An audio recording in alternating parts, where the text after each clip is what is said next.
Hello students, आज हम लोग इस वीडियो में देखने वाले हैं कि किसी रिंग के कारण उसकी एक्सेस पर इलेक्ट्रिक फील्ड की वैल्यू क्या मिलेगी हम लोग को। तो सिंपल सी बात है, जितने भी हम लोग फॉर्मूले पढ़ते हैं वो सारे पॉइंट चार्ज के लिए हम लोग ने पढ़े हुए हैं। तो यहाँ पर जो चार्ज सिस्टम दिया गया है इसको भी हम लोग पॉइंट चार्ज की तरह ट्रीट करेंगे, फिर हम लोग इसको सॉल्व करेंगे। तो कैसे हल करेंगे, सिंपल सी बात है, पहले देखते हैं हमने क्या क्या है। जो रिंग चार्ज, यहाँ रिंग में जो चार्ज फैला हुआ है वो लीनियर में चार्ज फैला हुआ है, तो यहाँ पर लीनियर चार्ज डेंसिटी हमें लैम्डा दी जाएगी। अब इसको सॉल्व कैसे करेंगे, तो हमने क्या किया, पहले मैंने इसको पॉइंट चार्ज की तरह ट्रीट किया। पॉइंट चार्ज की तरह पहले मैंने इसको माना। कैसे मानेंगे, हमने एक छोटा सा टुकड़ा यहाँ पर dq चार्ज का कट कर लिया। अब जो dq चार्ज एक हमारा पॉइंट चार्ज है, अब पॉइंट चार्ज के लिए हम लोग फॉर्मूला जानते हैं इलेक्ट्रिक फील्ड का लिखने का। अब तो पहले हम लोग इस पॉइंट चार्ज के कारण पहले हम लोग इलेक्ट्रिक फील्ड देख लेते हैं कैसे बनेगी। तो हमें ए पॉइंट पर निकालना है इलेक्ट्रिक फील्ड, तो हम लोग इस dq चार्ज को हम लोग क्या करेंगे, इस लाइन से ऐसे जोड़ देंगे ए पॉइंट से। तो हमने देखा कि जब मैंने इसको ए पॉइंट से जोड़ा तो हमने यहाँ पर कुछ एंगल बनाया है। यहाँ पर एंगल बना कितना है, थीटा। जो ये थीटा एंगल बना हुआ है ये हमें क्वेश्चन में दिया नहीं जाएगा, इसे अभी हम लोग ने अपने क्वेश्चन को सॉल्व कर हो जाए आसानी से, इसका हमने यहाँ पर थीटा को कंसीडर किया है। अब इस q चार्ज के कारण अगर a पॉइंट पर इलेक्ट्रिक फील्ड निकालेंगे तो इलेक्ट्रिक फील्ड किधर की तरफ आएगी, ज्वाइनिंग लाइन की तरफ आएगी। ज्वाइनिंग लाइन ऐसी है तो इलेक्ट्रिक फील्ड भी हमारी इस प्रकार आएगी। तो dq चार्ज था तो इलेक्ट्रिक फील्ड भी जब जो बनेगी वो भी हमारी dq चार्ज के कारण छोटी सी इलेक्ट्रिक फील्ड होगी जो कि हमारी de होगी। अब इस de का हम के साथ हमने थोड़ा सा चेंजमेंट और किया। वो क्या चेंजमेंट किया देखते हैं। सबसे पहले जो एक हॉरिजॉन्टल लाइन थी, इसी हॉरिजॉन्टल लाइन को मैंने थोड़ा आगे की तरफ ऐसे बढ़ाया। हमने देखा कि अगर जेल एंगल थीटा बना हुआ है तो यहाँ वाला एंगल भी हमारा थीटा होगा। इस कॉन्सेप्ट को देखिए, ये जो थीटा बना वो कैसे बना, रेक्टेंगल जो होता है हमारा उसके डायगोनल्स के नियम से हमने यहाँ पर बनाया है। तो यहाँ पर de है तो यहाँ पर आएगा हमारा de cos थीटा। de का हमने कंपोनेंट कर लिए हैं, इसके परपेंडिकुलर में आएगा हमारा de sin थीटा। ये हमारा कॉन्सेप्ट निकल के आ गया। तो हमने जो dq चार्ज टॉप पे लिया है उसके कारण इलेक्ट्रिक फील्ड de आई थी, जिसके हमने कंपोनेंट कर लिए, दो कंपोनेंट de cos थीटा और एक de sin थीटा। अब हमने क्या किया, जैसे हमने एक dq चार्ज ऊपर की तरफ लिया उसी प्रकार हम लोग एक dq चार्ज नीचे की तरफ ले लेते हैं, जस्ट इसके अपोजिट में। तो dq चार्ज हमारा यहाँ पर एक आ गया नीचे की तरफ। अब इसमें अगर हम लोग इसका इलेक्ट्रिक फील्ड देखेंगे तो कैसे बनेगा, देखेंगे यहाँ पर अगर इस वाले पॉइंट को अगर हम लोग यहाँ पर ऐसे जोड़ दे आके इस लाइन से वापस, तो इस dq चार्ज के कारण वापस इलेक्ट्रिक फील्ड किधर की तरफ आएगी, ऊपर की तरफ आएगी, जो कि हमारी de होगी। अब जे वाला अगर एंगल थीटा बना ऊपर वाला तो नीचे वाला एंगल भी थीटा बनेगा, क्योंकि जो रिंग है हमारी वो सिमेट्रिकल फॉर्म है, जितना भाग ऊपर उतना ही भाग नीचे। तो ऊपर वाला अगर एंगल थीटा था तो हमारा नीचे वाला एंगल भी हमारा थीटा होगा। तो अगर ये थीटा एंगल भी ना तो यहाँ पर भी हमारा एंगल थीटा होगा। तो फिर से हम लोग क्या करते हैं, जो ऊपर की तरफ डी है उसके कंपोनेंट फिर से कर लेते हैं हम लोग। तो इसके दो कंपोनेंट हो जाएंगे, एक हॉरिजॉन्टल में कंपोनेंट फिर से आ जाएगा de cos थीटा और एक वर्टिकल में कंपोनेंट आ जाएगा de sin थीटा।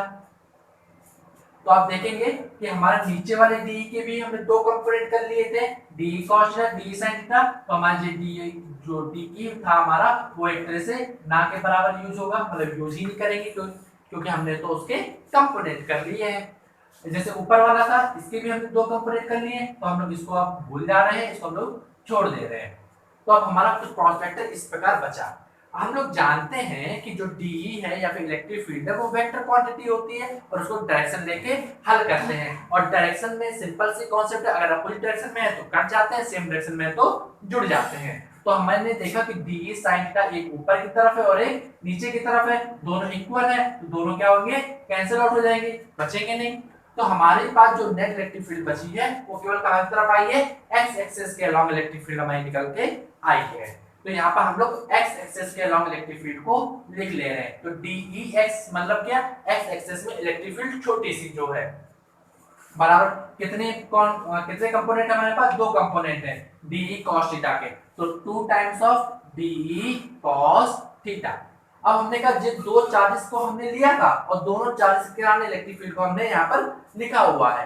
अब तो ये de जो लिखा है वो इलेक्ट्रिक फील्ड है, पॉइंट चार्ज के कारण। तो यहाँ पर हम लोग इसको थोड़ा सा सॉल्व कर ले रहे हैं। तो 2 times of 1/4 pi epsilon not dt क्या है, इलेक्ट्रिक फील्ड पॉइंट चार्ज के कारण।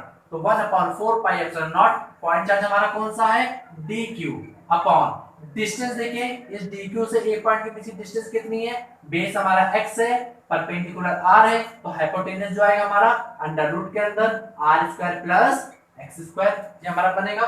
तो यहाँ पर हम लोग लिख ले रहे हैं r² प्लस x² रूट के अंदर, और इलेक्ट्रिक फील्ड में जो हमारा r लिखा जाता है वो r² में चलता है, तो ये हमारा r² हो गया। फिर आगे लिखा हमारा cos थीटा। अब इसको थोड़ा सा आप लोग और सॉल्व कर लेते हैं।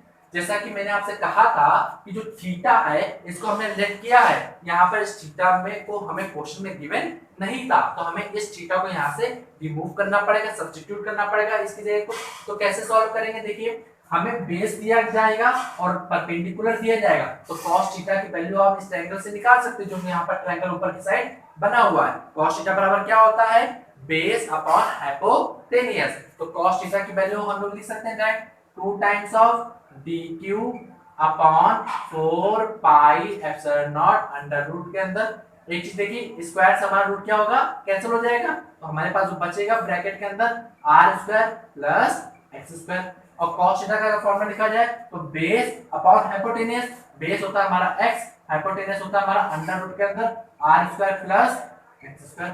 ये हमारा फॉर्मूला बन गया। नेक्स्ट इक्वेशन को हमने यहाँ पर लिख लिया।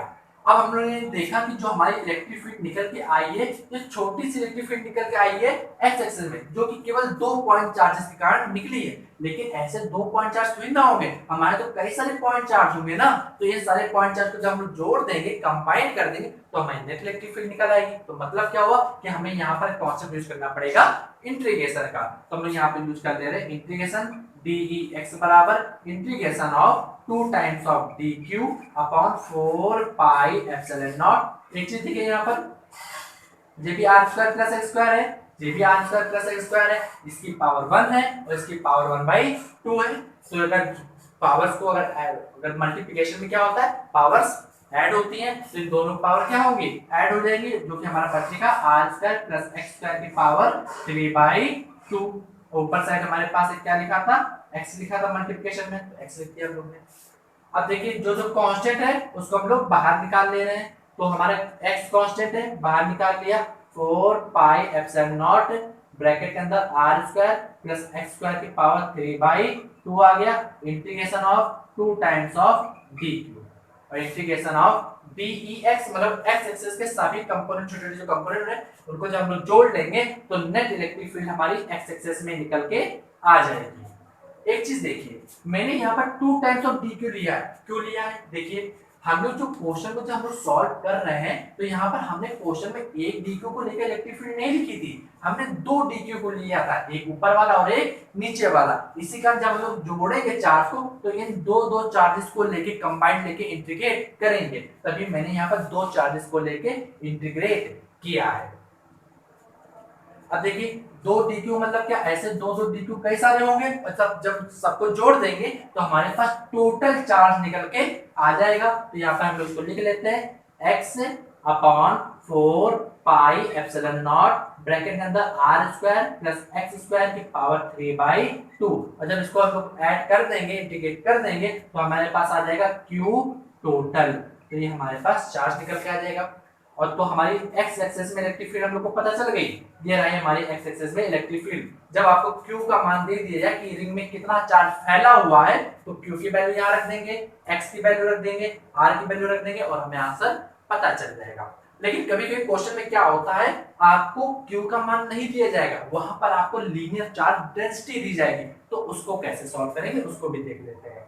जैसा कि हम लोग जानते हैं कि x जो होता है, या सॉरी जो q होता है, q टोटल, उसको अगर x लैम्डा में अगर चेंज करेंगे तो कैसे चेंज होगा, linear charge density equal to होता है टोटल चार्ज अपॉन लेंथ, जहां पर चार्ज फैला हुआ है, और जो चार्ज हमारा फैला हुआ है वो किसमें फैला है, रिंग के सरफेस पर है, मतलब कि रिंग के सर्कमफ्रेंस में है। सर्कमफ्रेंस होता है कितना, 2 पाई r, तो q बराबर हमारा कितना आ जाएगा, q बराबर आ जाएगा लैम्डा 2 पाई r। तो q की वैल्यू निकल आई, q की वैल्यू उठा के यहाँ पर पुट कर देते हैं, तो Ex बराबर क्या आ जाएगा, 1/4 pi epsilon naught lambda 2 pi r upon base में कितना लिखा है यहाँ पर देखिए 4 पाई, सॉरी 4 पाई नहीं है, उसको हम लोग ने पहले लिख लिया है, r square plus x square की पावर 3/2 और इनटू में क्या लिखा है ऊपर साइड एक एक्स भी है हमारा।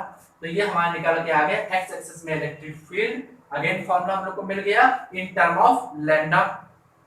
अब देखिए जो हमारे इलेक्ट्रिक फील्ड के दो फॉर्मूले पता चल गए, लैम्डा जब दिया जाएगा तो ये वाला फॉर्मूला यूज करेंगे, क्यों दिया जाएगा तो ये वाला फॉर्मूला यूज करेंगे। लेकिन अगर पूछा जाए इलेक्ट्रिक फील्ड हमारी कौन सी डायरेक्शन में आई है, तो ऊपर देखेंगे आप कि वाई एक्स के कंपोनेंट सारे कैंसिल हो गए, हमारे कंपोनेंट केवल बचे हैं एक्स एक्सिस में। तो इलेक्ट्रिक फील्ड जो हमारी नेट इलेक्ट्रिक फील्ड की डायरेक्शन है, net electric field along x axis, x axis के अलावा हमारी नेट इलेक्ट्रिक फील्ड निकल के आएगी, जिसकी डायरेक्शन होगी पॉजिटिव में एक्स एक्सिस की तरफ। ये डिपेंड करता है कि सिस्टम किस प्रकार रखा हुआ है। जब पॉइंट अगर इधर की तरफ होगा तो इलेक्ट्रिक फील्ड जो होगी वो लेफ्ट साइड होगी, लेकिन होगी हमारी एक्स एक्सिस के अलोंग ही। तो उम्मीद करते हैं कि आपको ये क्वेश्चन समझ में आ गया होगा कि मैंने इस क्वेश्चन को कैसे सॉल्व किया है यहाँ पर। अगर इस क्वेश्चन में अगर कोई भी डाउट अगर आपको लगे तो हमें कमेंट करके जरूर बताइएगा। तो चलिए अब मिलते हैं हम लोग नेक्स्ट वीडियो में, एक कोई नया टॉपिक लेंगे और उसको वहां पर सॉल्व करेंगे।